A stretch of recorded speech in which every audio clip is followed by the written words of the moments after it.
아이디어가 있다면 그냥 단순한 아이디어 코스피가 나스닥을 쫓아가지 못할 것이다. 빠진다면 코스피가 나스닥보다 더 많이 빠질 것이다. 이런 거를 믿고 그거를 내가 트레이딩을 해봐야 되겠다고 하면 지금 가장 효과적인 방법이라는 거는 유동성이 충분하고 그 다음에 수수료가 적은 상품은 선물이고 네. 선물을 하는 건 어렵지 않고 이런 식으로 하면 된다. 제가 그렇게 정리할 수 있겠습니다. 근데 그걸 어디서 합니까?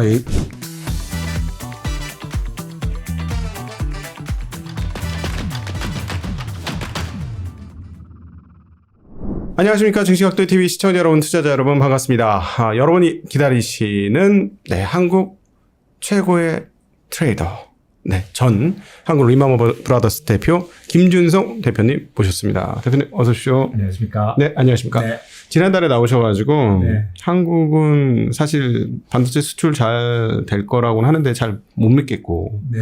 그래서 이제 한국 원화에 대해서는 그 부분이 보장이 안 되면 강세로 간다고 보기 어려우니 오히려 원화를 가진 사람들 입장에서는 그 에나베팅이 네. 상당히 유효할 수 있다라고 하는 말씀을 하고 하셨고, 그다음에 이제 트레이더들은 미래를 정확히 예측은 못하지만 현재 분위기 파악은 좀 잘하는 경향이 있다 이런 말씀을 하고 가셨어요. 근데 지금 딱 한 달을 지내보니까 정말 분위기 파악을 잘하셨구나 이런 생각이 많이 들면서 미국 시장은 사상 최고치를 돌파했는데 설을 앞둔 이 시점에서 한국은 완전히 1월 한 달이 작년 10월 그 폭락을 방불할 정도로 분위기가 쎄해졌습니다.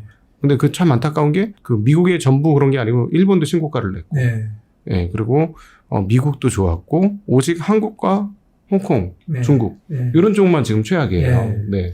그게 되게 짜증나죠. 이게 네. 주식이 다 같이 빠질 때는 미국도 빠지고 뭐 다 빠지면은 네. 언제 오르나 다 같이 이렇게 상의를 하잖아요. 그렇죠. 그러니까 나만 괴로운 게 아니라 다 괴로우니까. 근데 네. 우리만 빠지니까 이게 진짜 짜증나는 거거든요. 그리고 최악이죠, 이건. 최악인데 네. 실제로 보면 우리가 많이 빠졌어요. 우리가 금년만 딱 보면은 진짜 우리하고 홍콩하고 그 세계 1위를 네. 주거니 받거니 하는 거죠, 요즘. 네. 진짜 짜증나게. 하락 1위. 하락률 1위. 네. 그 브룸버그에 보면 그 세계 인덱스 한 70개쯤 나오거든요. 네네. 물론 뭐 다 보면 이상한 나라도 있으니까 모르지만 브룸버그의 주요 국이라도 그냥 70개 되는 거예요. 네네. 거기에 우리가 1등 여러 번 하고 있어요. 그다음 며칠 전에 이제 홍콩으로 갔다가 이게 하루하루 바뀌어요. 홍콩하고 우리하고. 그래서 이게 무슨 꼴입니까, 이게.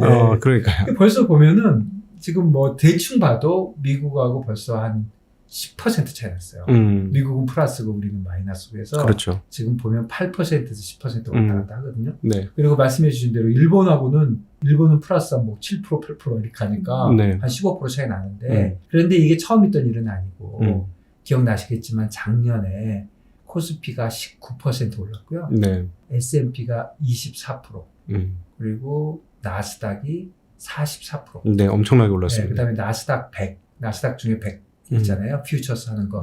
그거는 54% 올랐어요. 네. 그러니까 나스닥 100하고 비교해 보면 54와 19면 얼마입니까? 30%가 네.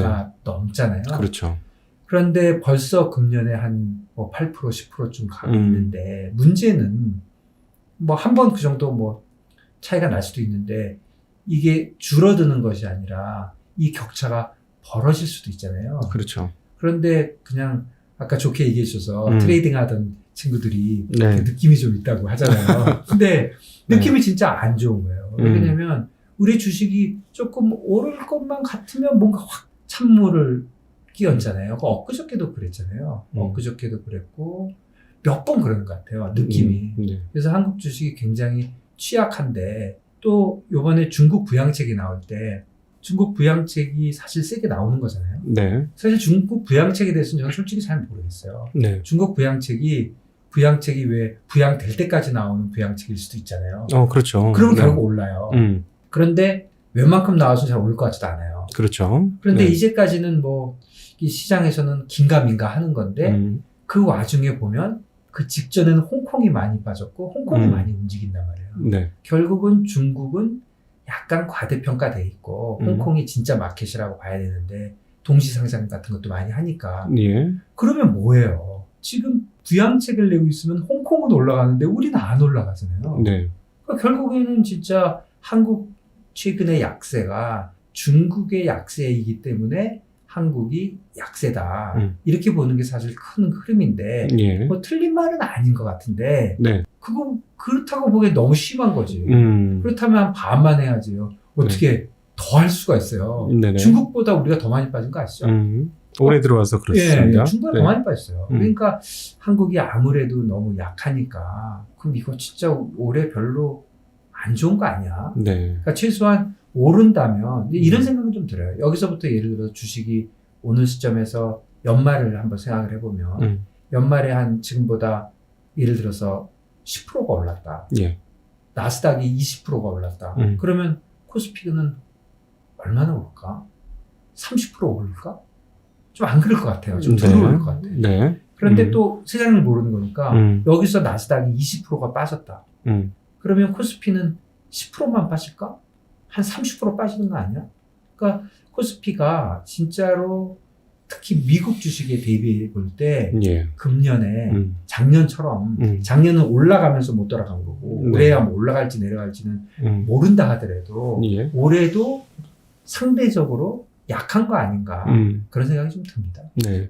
그럼에도 불구하고 이제 조금 1월 그 설을 앞둔 시점에 조금 불안한 부분 하나는 미국 시장도 오를 재료를 다 쓴 거 아닌가 하는 뭔가 에너지가 상당히 많이 사용된 거 아닌가. 네, 좀 그렇죠. 근데 뭐 네. 요즘 뭐 이번 주 뭐 관련돼서 뭐 이슈들이 많으니까 어떻게 네. 결론이 날지 모르겠지만 저는 큰 그림으로 볼 때 네. 미국 시장에 비해서 한국 시장이 취약한 이유가 네. 우리 진짜 그 짜증나는 구조적인 문제를 얘기하지 않더라도 그거 네. 우리 다 그냥 제껴놓고 제가 짜증난다고 얘기하는 건 대주주 문제, 예. 정부가 일관성 없는 문제 네. 뭐 이런 건데 그런 거는 차치한다 하더라도 또 중국 문제 이런 걸 네. 차치한다 하더라도 한 가지 저는 조금 좀 올해 미국 주식이 더 나을 것 같다는 생각이 자꾸 드는 게 네. 낫다는 게 뭐 많이 올라간다는 게 아니라 상대적 밸류가 네네. 이게 기술인 것 같아요.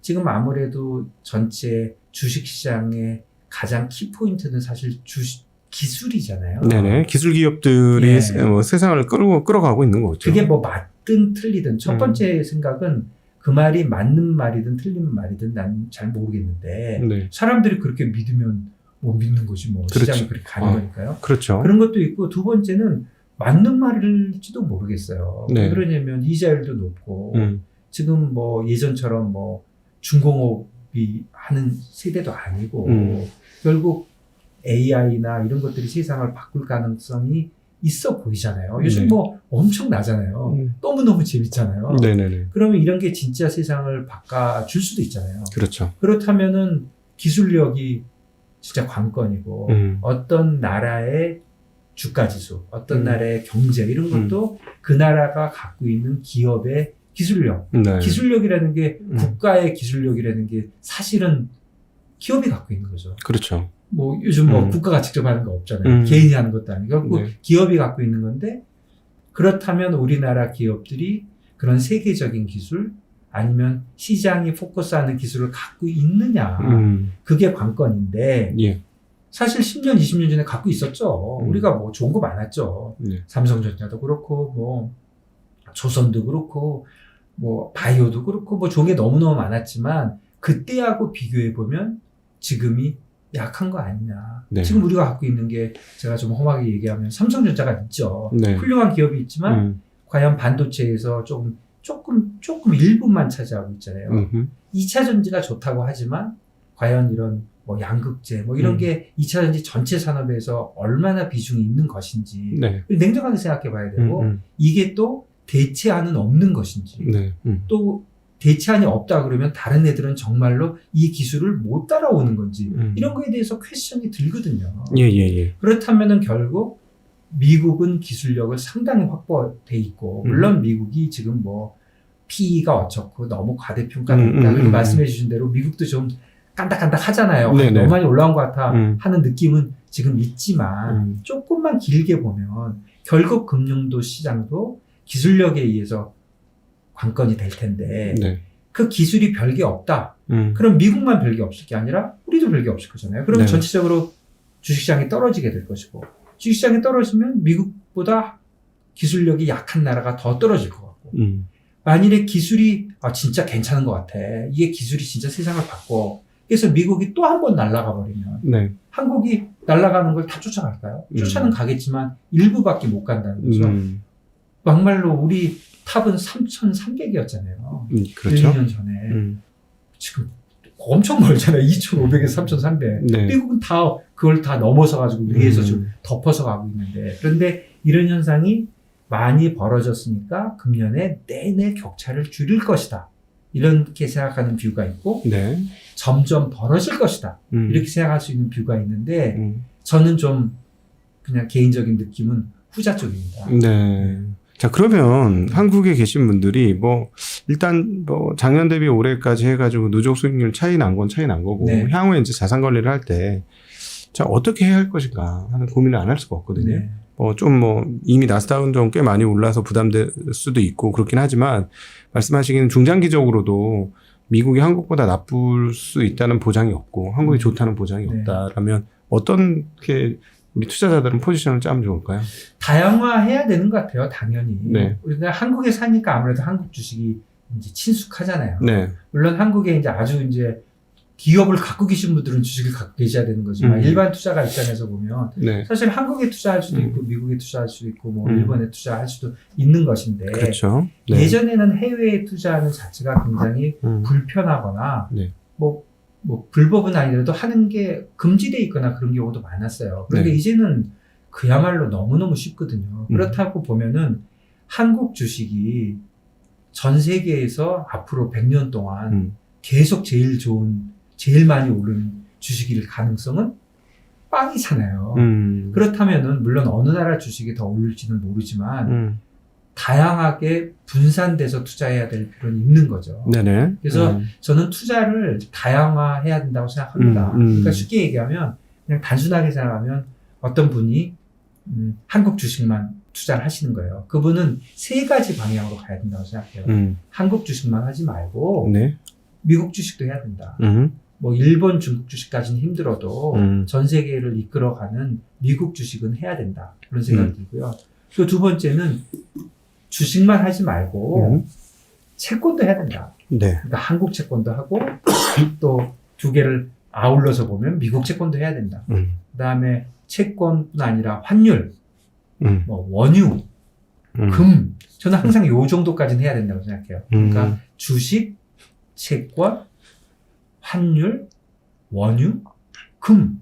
이 정도까지는 사실 굉장히 좀 익숙하다고 할까? 그 다음에 뭔가 정보 같은 게 이렇게 왜곡되지 않고 쉽게 받아들일 수 있거든요. 그래서 그 5가지 정도에서 상품을 다양화해야 되고, 그리고 세 번째 축은 두 번째하고도 연관이 있는데, 파생 상품을 좀 봐야죠. 파생 상품 복잡한 게 아니더라도 최소한 선물 정도는.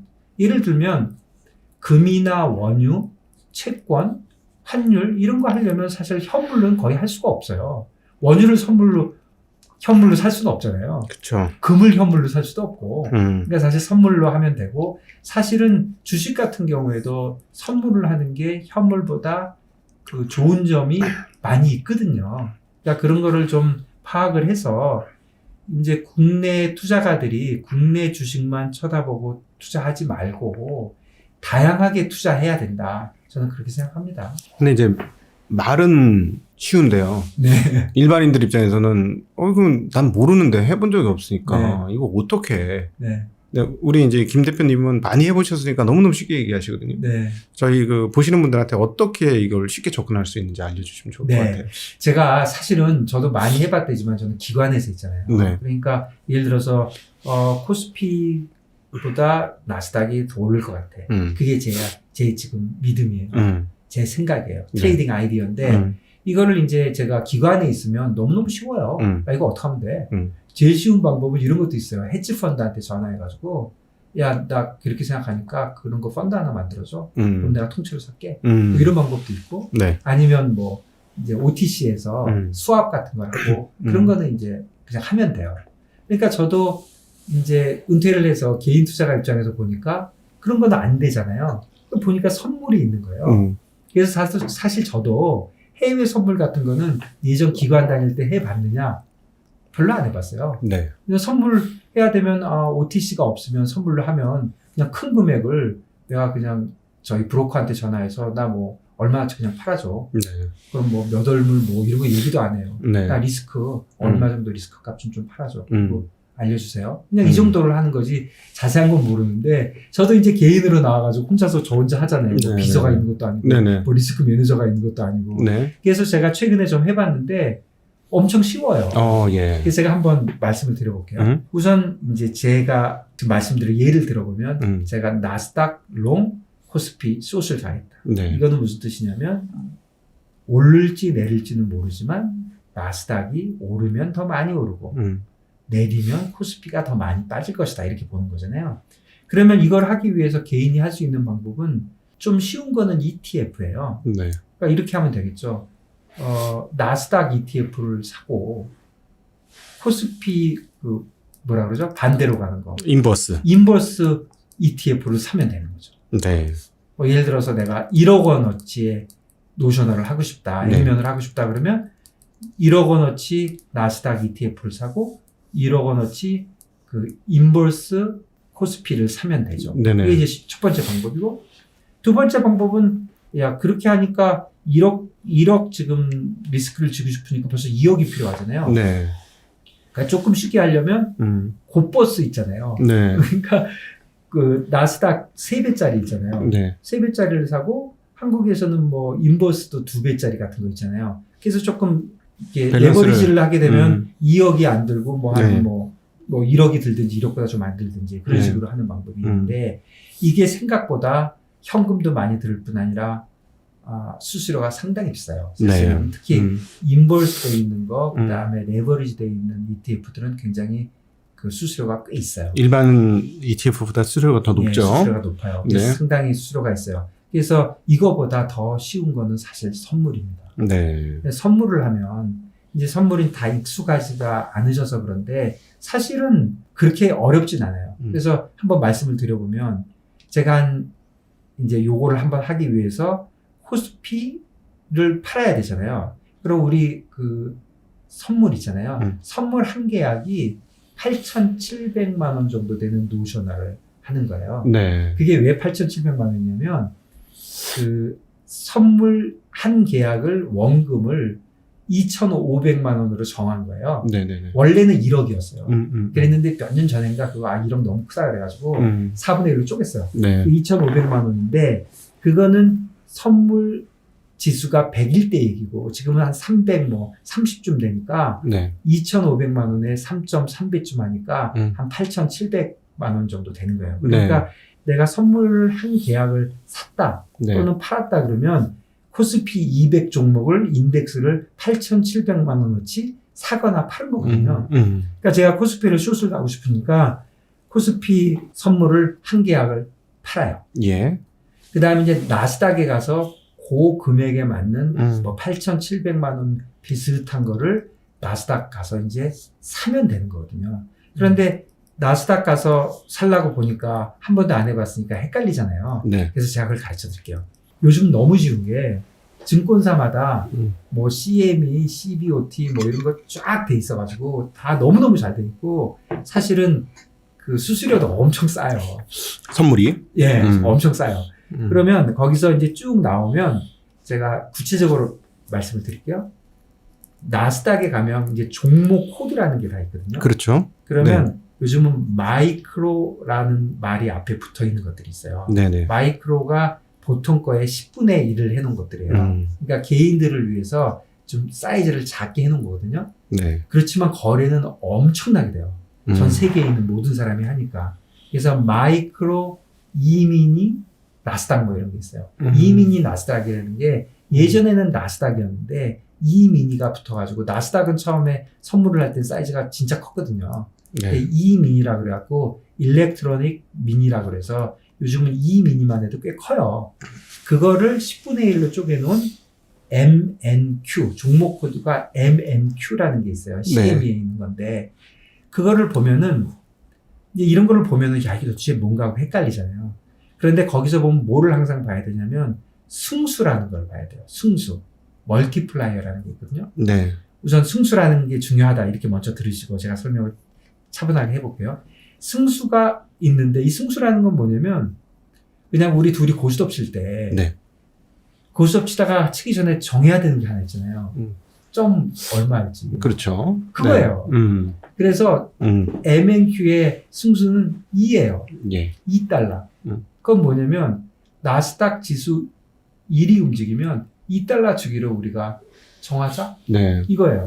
그럼 나스닥이 지금 17,000쯤 하거든요. 18,000? 17,500 정도 하니까 1이 오르잖아요. 그럼 2달러 주는 거예요. 우리 둘이 하는데 네. 고스톱 치는데 17,750이었다가 17,751이 되잖아요. 네. 그러니까 그 1이 변하면 2달러씩 주고 받는 거예요. 그러다 보니까 그게 얼마 산 거하고 똑같냐면 하나 1이 움직이는데 2달러씩 움직이기로 했으니까 나스닥이 만일에 빵이 됐어요. 다 부도가 나가지고. 그러면은 17,500 곱하기 2만큼 누군가 네. 줘야 되잖아요. 그렇죠. 그러니까 결국은 원금은 이 승수에다가 지수. 가격을 그냥 곱하면 돼요. 네.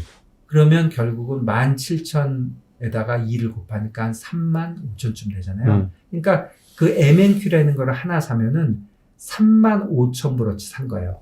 네. 규모가 그러면 엄청. 달러로 원화로 계산해 보면 한 4천만 원 좀 안 되잖아요. 그러니까 아까 코스피가 8,700만 원쯤 됐잖아요. 네. 요건 한 4천만 원 좀 안 돼요. 그러니까 요거 2개 하면 딱 맞는 거예요.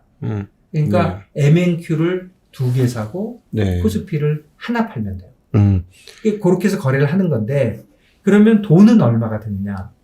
이제 선물을 하면 선물 얘기를 조금 네. 이제 그 익숙하지 않으신 분들을 위해서 네. 여기서 잠깐 정리 네. 한번 하고 갈게요. 네. 왜냐하면 네. 지금 보시면 선물이라는 건 증거금만 내고 거래를 하는 겁니다. 그러니까는 우리가 주식을 살 때는 주식을 10,000원짜리는 10,000원을 내고 사지만 선물 같은 경우는 한 단위당 계약이 아까 말씀하셨듯이 원래는 1억. 그러니까 그거는 그냥 네. 정하는 겁니다. 네네네. 정하는 겁니다. 예, 그렇게까지 됐고 그걸 줄여서 이제 2,500만 원이 됐는데 한 계약을 사면 이렇게 큰 덩어리를 하나 사는데 그걸 돈을 다 주고 사는 게 아니라 정해진 예약금, 증거금만 내고 그렇죠. 사죠. 근데 그 증거금이 한 5% 정도 되는 거죠. 그게 이제 그것도 다 정하는 건데요. 네. 정하는 건데 지금 코스피는 약 한 9% 정도 되고 네. 나스닥은 한 5% 정도 되고 그렇습니다. 그러니까 사실은 이 계약은 한 계약에당 나스닥 기준으로는 20배의 레버리지가 있는 겁니다. 그렇죠. 그래서 나 돈 있다고 있는 돈을 다 사시면은 말도 안 되게 큰일이 날 수도 있습니다. 그렇죠. 예. 내 생각보다 20배로 움직이는 거거든요. 네. 오를 때는 더없이 행복하겠습니다만 증거금이 한순간에 쉽게 얘기하면 나스닥 같은 경우를 풀로 다 내가 갖고 있는 현금으로 풀로 사셨으면 5% 가격 변동에 모든 것이 싹 다 날아갈 수 있어요. 그러니까 증거금 내는 것이 나의 리스크가 아니고요. 네. 내가 어떤 리스크를 지느냐는 그 액면이 중요하기 때문에 제가 액면 네. 말씀을 드린 거고 기왕 좀 조금 재미나게 얘기를 하면요. 네. 제가 너무 디테일하게 안 가고 한번 생각을 한번 해보자고요. 우리 네. 선물 시장에 대해서. 선물 시장이라는 게 사실 세계에 지금 엄청난 거래가 되고 있거든요. 그렇죠. 보통 현물 거래의 5배에서 10배가 거래가 되고 있어요. 네. 사실은 선물 시장이 전체 우리 금융 시장에 큰 변화를 준 거거든요. 그렇죠. 그래서 엄청난 거래가 되고 있는 거거든요. 그래서 선물 시장을 한번 생각을 해보면 이런 거죠. 예를 들어서 우리 둘이서 어디다 베팅을 하는데 현물을 가지고 왔다 갔다 하면 너무 불편하니까 네. 내가 처음에 예를 들어서 금을 샀던 이유가 그냥 금이 필요해서 산 게 아니라 금값이 오를 것 같아서 산 거거든요. 그러니까 언젠가 팔 거예요. 네. 그러니까 구태여 금이 왔다 갔다 하기 싫잖아요. 그러니까 우리 둘이 약속만 하는 거예요. 야, 우리 금 내가 산 거야. 너는 파는 거고. 그리고 혹시 모르니까 한 달 후에는 서로 주고받자. 근데 한 달 전에 이제 서로 팔 생각이에요. 그래 놓고서 하다 보니까 그 원금이 왔다 갔다 할 필요는 없잖아요. 그렇죠. 그런데 문제는 내가 뭐 잘 믿고 있지만 이 사람이 안 줄지도 모르잖아요. 한 달 네. 있다가.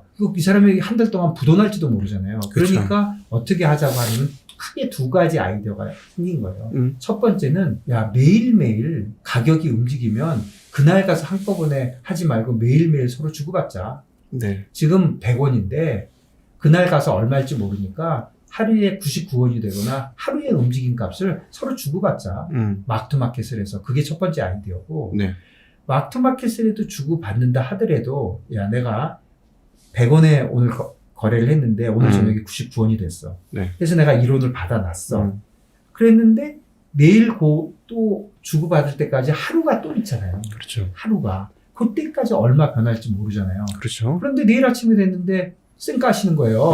연락도 안 되고. 네. 그럴지 모르니까 우리가 증거금이라 그래가지고 여기다가 넣어놓자. 서로 못 가져가게. 네.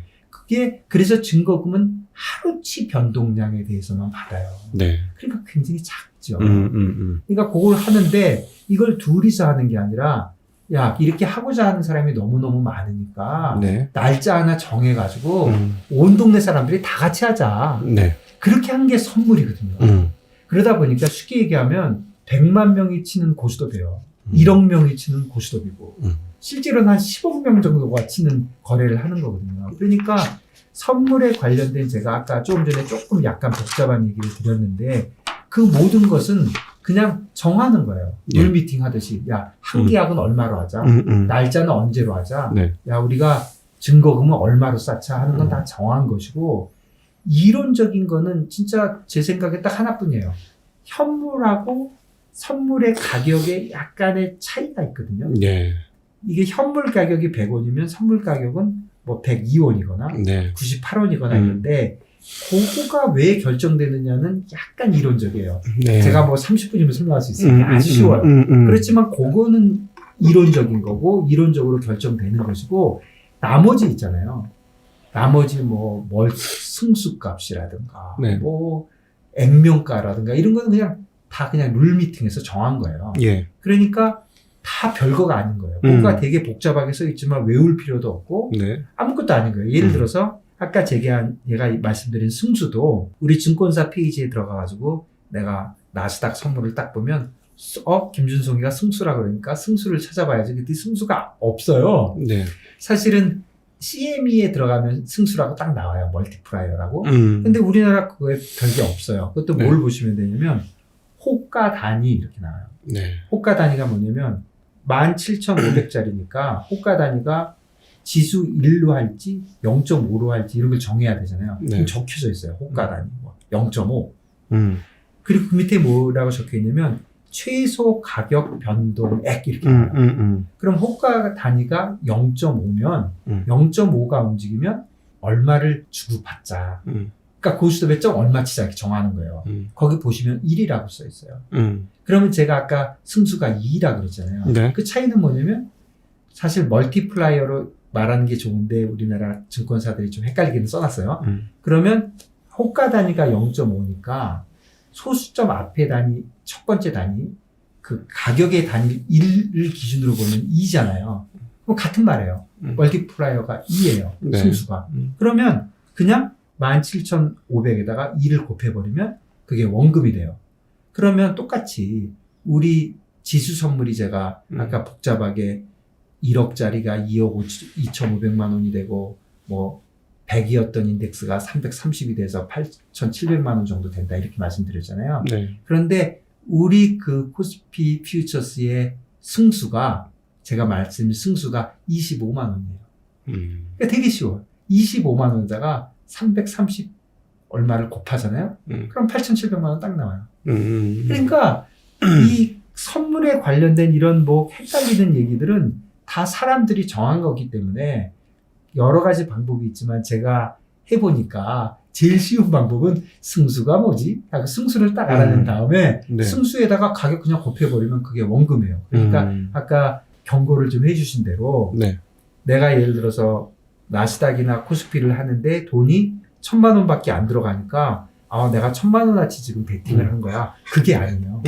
원금에 대한 리스크를 다 진 거거든요. 그쵸. 그러니까 예를 들면 다시 예를 들면은 아까 코스피 숏 지금 나스닥 롱을 가고 싶어요. 저는 개인적으로. 그러면은 선물에서 하게 되면 이제 제가 선물 한 계약, 코스피 선물 한 계약, 나스닥 선물 2계약을 했어요. 그러면 제가 한 8,700만 원어치 한 거잖아요. 근데 제가 이제 9,000만 원이라고 해볼게요. 뭐 9,000만 원어치 원금을 하면 내가 당장 돈이 얼마가 있어야 되냐면 아까 말씀드린 대로 코스피 쪽에서는 증거금이 9%예요. 나스닥은 5%예요. 네. 코스피가 왜 비싸냐 난 모르겠어요. 다 정하는 거거든요. 그러면 10 한 4%쯤 되잖아요. 그냥 15% 잡자고요. 네. 그러면 9천만 원에 15%니까 한 1,400만 원? 네. 그러니까 넉넉 잡아서 터질 거 좀 감안해가지고 한 2천만 원 정도 놓으면 뭐 한 1억 정도 되는 그런 리스크를 테이크할 수 있는 건데 네. 내가 2천만 원을 놓았으니까 내가 2천만 원에 대한 리스크를 진 게 아니라 실제로는 상대적 가치지만 코스피에도 1억, 나스닥에도 1억 가 있는 네. 거죠. 그리고 나는 이 차이를 계산했지만 이럴 수도 있잖아요. 나스닥은 10% 빠지는데 네. 코스피는 20%가 오를 수도 있잖아요. 그렇죠. 그러면은 나는 여기서 10%, 여기서 20%, 30%나 터지는 거거든요. 1억에 대해서 30% 터지니까 3천만 원을 손해보는 거예요. 네. 그럴 수도 있잖아요. 그러니까 그런 리스크 값을 계산하면 되는 건데 어쨌든 아이디어가 있다면 그냥 단순한 아이디어 코스피가 나스닥을 쫓아가지 못할 것이다. 빠진다면 코스피가 나스닥보다 더 많이 빠질 것이다. 이런 거를 믿고 그거를 내가 트레이딩을 해봐야 되겠다고 하면 지금 가장 효과적인 방법이라는 거는 유동성이 충분하고 그 다음에 수수료가 적은 상품은 선물이고 네. 선물을 하는 건 어렵지 않고 이런 식으로 하면 된다. 제가 그렇게 정리할 수 있겠습니다. 근데 그걸 어디서 합니까? 일반 기관들이야 지금 말씀하신 것처럼 거래 상대방 증권사 투자은행들한테 전화해서 오퍼를 그냥 바로 내면 되는데. 아니, 증권사요. 네. 증권사에 선물 구자를 열으셔서. 그러니까 증권사에서 예. 아마 보통 화면 번호가 21 정도 될 텐데 예. 선물 계좌는 그렇게 그러니까 해서 구자를 보면 네. 뭐 저보다 잘 아시겠지만 증권사 구자 보니까 저도 이제 요즘 별거 다 합니다. 네. 증권사 구자 열면 이제 보통은 이제 주식 구자, 네. 국내 주식 구자가 있고요. 두 번째는 해외 주식 구자가 있고, 네. 그 다음에 국내 선물 옵션 구자가 있고, 또 하나는 해외 선물 옵션 구자가 있어요. 네네. 그래서 구자별로 다 다르지만 다 한 사람 거예요. 그러면 다 들어가면 되고요. 네. 그 다음에 해외 선물도 단추만 눌러보면 거기 그냥 쫙 나옵니다. 그래요? 네. 그냥 한국 HTS에서도? HTS에서. 그리고 거래하기 너무 쉬워요. 너무 쉽고, 제가 거의 증권사 지금 세일즈 하는 건데요. 아침 8시부터 오픈돼가지고, 네. 제가 예를 들어서 8시 10분에 제가 거기다가 오더를 내잖아요. 네. 나 얼마면 사줘. 그러면 지구 한 바퀴 돌아서 다음날 아침 7시까지 그 오다가 살아있어요. 그리고 7시가 지나서 그 오다가 거래가 안 되잖아요. 그러면 사라져요. 네네. 그런 식으로 너무너무 이피션트하게 돼 있고, 그리고 그런 것들이 전부 다 이제 다 할 수 있게 돼 있는 거예요. 누구라도. 뭐 세금에 내는 건 좀 있지만, 누구라도 할 수 있는 거기 때문에, 개인들도 그냥 기왕 주식 구자 열려 있는 데서, 국내 선물 옵션 구자, 해외 선물 옵션 구자, 그 다음에 해외 주식 구자 열어가지고 하면은 삼성전자 사는 거하고 애플 사는 거하고 똑같아요. 네. 다른 게 한 개도 없어요. 그냥 누르면 그러면 이제 뭐 환점 같은 것도 해야 되잖아요. 네. 그 증권사가 알아서 다 해줍니다. 나는 단추 여러 개 누를 것도 없어요. 그냥 한 번만 누르면 되고 네. 그 국내 선물을 한 번이라도 해보신 분들은 해외 선물도 똑같아요. 그냥 거기서 단추만 누르면 돼요. 다만 주의를 해야 될 거는 내가 이 컨트랙트 하나 사는 게 얼마나치 산 거지? 네. 그거는 어디에 정확하게 안 써 있거든요. 그래서 제가 오늘 계속 말씀드린 게 멀티플라이어를 찾아내가지고 네. 가격에다 곱하면 그 값입니다. 그거 제가 말씀드리는 게 그래서 너무 쉽게 돼 있고 그래서 개인들도 사실은 예전처럼 너무 어렵지 않고 너무 쉬워서 이렇게 하시는 방법이 있거든요. 이게 네. 익숙하지 않아서 그렇지 진짜 하루만 앉아서 보시면 다 알 수 있는 정도로 쉽거든요. 그렇다면은 제가 처음에 제가 말씀드리고 싶었던 얘기로 돌아가면은 네. 자 세상이 이렇게 많이 변해 있는 거거든요. 지금. 이 모든 거를 다 핸드폰으로 할 수 있거든요. 네네. 그럼 이런 시장에서 우리가 한국 사람이라고 해서 뭐 제가 이렇게 말씀드리면 뭐 크게 나쁜 얘기를 하는 것 같이 들릴 수도 있는데 한국 사람이라고 해서 꼭 한국 주식을 사는 게 맞는 거고 한국 주식 팔고 미국 주식 사면은 외국자가 아닌 겁니까? 그런 게 아니잖아요. 그러니까 금융시장에 투자를 하는데 한국에 지금 계신 개인 투자가 분들이 한국 주식에만 몰두하고 있는 거는 장기적으로 볼 때 좋은 수익률을 내기 상당히 어렵다. 네. 그래서 다양화를 해야 된다. 그게 제 생각입니다.